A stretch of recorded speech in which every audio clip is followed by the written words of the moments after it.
आजपर्यंत सोनं, चांदी आणि पैसे चोरीला गेल्याची बातमी बघितली असेल, मात्र चक्क बीडच्या साक्षार पिंपरी येथे त्र्यंबक काशीद नामक शेतकऱ्याच्या विहिरीमधनं पाण्याची चोरी झाल्याची माहिती समोर आलेली आहे। ज्या ठिकाणी मी उभा आहे याच ठिकाणी पाठीमागे विहीर पाहू शकता। हीच त्यांची मालकीची विहीर आहे, मालकी हक्काची विहीर आहे आणि याच विहिरीमधलं पाणी गेल्या 2 दिवसापूर्वी चोरीला गेलेलं आहे। आजपर्यंत तुम्ही काही गोष्टी चोरीला गेल्याची माहिती बघितली असेल, मात्र बीड जिल्ह्यामध्ये भयंकर दुष्काळ आणि या दुष्काळ परिस्थितीमध्ये त्यांनी जनावरांच्या पिण्याच्या पाण्यासाठी त्याचबरोबर काही एक 20-25 गुंठ्यामध्ये जे आंबे असतात ते पिकवले होते आणि त्याची ताण भागवण्यासाठी त्यांनी पाणी साचून ठेवलं होतं। मात्र काही लोकांनी चुकीच्या पद्धतीने ते पाणी उपसून चोरीला गेल्याची माहिती समोर आलेली आहे। जवळपास 6 ते 7 टँकरतून चोरीला गेल्याची माहिती त्यांनी सांगितलेली आहे। शेतकऱ्यांनी स्वतः त्यांच्या मुलांनी स्पष्ट केली होती। त्याच्यानंतर आम्ही त्यांचा शोध घेतला, त्यांच्यापर्यंत आलो आहोत। मावशी, काय झालं नेमकी? काय झालं, पाणीच आम्ही आलो 2-4 दिवस आम्ही आलो नाही तिकडं, घरीच राहिलो। तिथं लग्न होतं, म्हणलं जाऊ दे, हाय जवळचं लग्न आहे, त्याच्या त्या पोरीला बी वडील नव्हता, काही नव्हता, म्हणलं ह्यांना म्हणलं थांबू, आपण लग्नाला जाऊ नका। हे थांबले, मी बी थांबले। आमची सुना आली होती, मला बी येता नाही आलं रानात। हे म्हणले भिजाय जायचे, पण म्हणलं जा, भिजता येते झाडं जमा, जर दमाने भिजू आपण जरा। आणि आलो, बाजार नाही केला, काही नाही, 10-11 वाजता आलो तर विहिरीत हे म्हणलं मोटर चालू करा। तिथं थोडं ओलं दिसलं, मला पाय भरले, मी म्हणलं जा बरं मोटर चालू करा, आपण पियाला पाणी भरू। तर हे आले विहिरीत धावत असं चिमणी पिन म्हणून थोडं सुद्धा पाणी नाही त्या विहिरीत, कोरडी फटी विहीर पाडलेली। हे आले तिकडं कपाळाला हानीत, म्हणजे अरे विहिरीतलं पाणी कसं, थेंबर पाणी नाही कुणी। तिकडं बघतो टँकरचे वळकणं दिसतात, ते ह्याच्या पुलापुतोर दिसतात, पुढं निबर जागा आहे, तिथून मोहर काय आम्हाला वळका येईना, काही व्हायना। कुणी नेलं आणि काय नेलं, चोरी गेलं, कुणी नेलं, त्याचा तर काहीच आम्हाला तपास नाही। आम्ही 4 माझ्यासोबत शेतकरी आहेत त्र्यंबक काशीद। काय तुम्ही इथं आले होते त्यावेळेस परिस्थिती काय होती? आता इथं 2.5 बरस पाणी होतं विहिरीत। तर मी काय बागायतीसाठी दुसरं काही केलेलं नव्हतं, पाणी राखून ठेवलेलं होतं। तर गेल्या वर्षी भयंकर दुष्काळ होता आणि यंदा बी दुष्काळ तसाच भयंकर।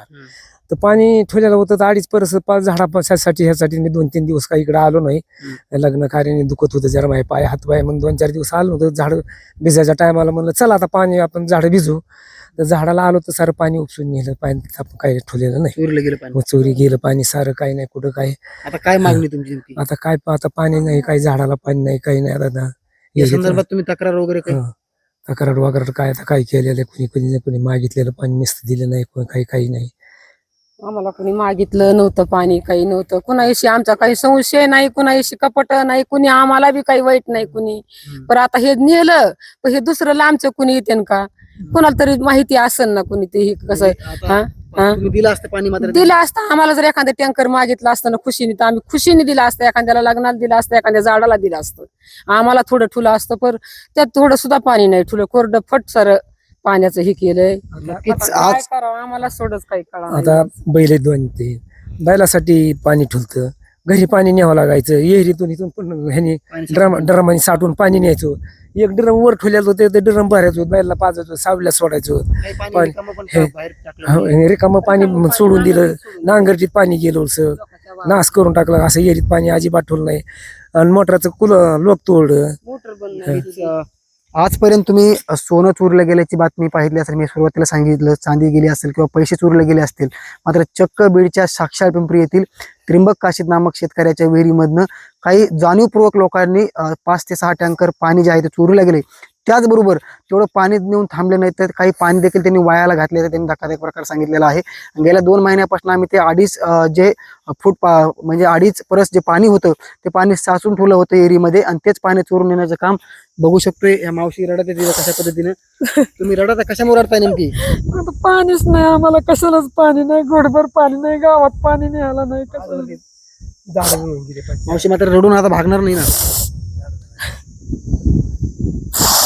झाडं जळाली। गेल्या वर्षी आमचा मुलगा म्हणायचा सारखं, तुम्ही पाण्यामुळे झाडं जळाले, पाण्यामुळे झाडं जळाले। मग आम्ही पाणी यंदा राखून ठेवलं, पाणी ठेवलं नाही कशाला, मागचं पीक घेतलं नाही, काही नाही, म्हणलं नका आपल्याला नुसती सरकी होती, तर पुन्हा दुसरं पीक नाही घेतलं, काही नाही। नक्कीच हे अश्रू जे आहेत ते अश्रू भयंकर म्हणावे लागतील।